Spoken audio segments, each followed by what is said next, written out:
বিদ্যাসাগরের জন্মভিটায় বিদ্যাসাগরের মূর্তিতে মাল্যদান করে ঘাটালে ভোট প্রচার করলেন হিরণ।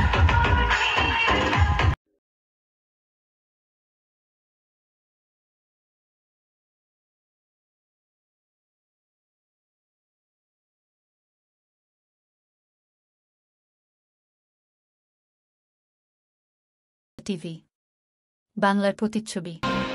১ মে বুধবার একদিকে যখন মে দিবস পালিত হচ্ছে, অন্যদিকে বীরসিংহ গ্রামে ঈশ্বরচন্দ্র বিদ্যাসাগরের বাড়িতে বিদ্যাসাগরের আবক্ষ মূর্তিতে মাল্যদান করে ঘাটালের লোকসভার প্রার্থী হিরণ প্রচারে বেরোলেন এবং বিদ্যাসাগরের ব্যবহৃত জিনিস ঘুরে দেখলেন।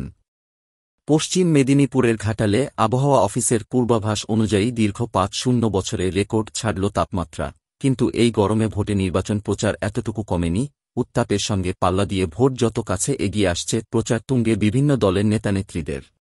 বীরসিংহ গ্রামের ঈশ্বরচন্দ্র বিদ্যাসাগরের জন্মভিটায় হিরণ চট্টোপাধ্যায় পরিদর্শনের পর জানালেন, এই এলাকার কাজ আরও ত্বরান্বিত করতে হবে। তাহার সাথে সাথেই রাজ্য সরকারকে বিভিন্নভাবে বিধলেন।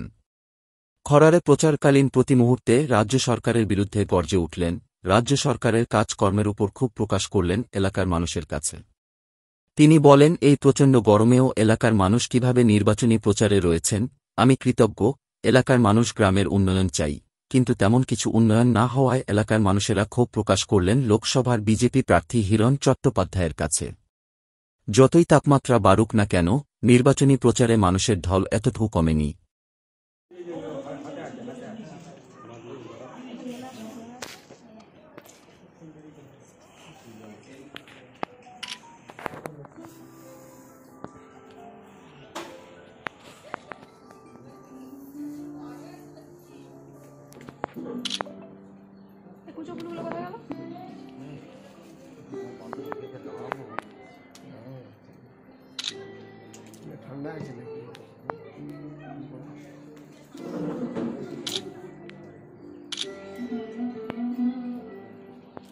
তথ্য ও ভিডিও চিত্রে রিপোর্টার শম্পা দাস ও সমরেশ রায়, কলকাতা।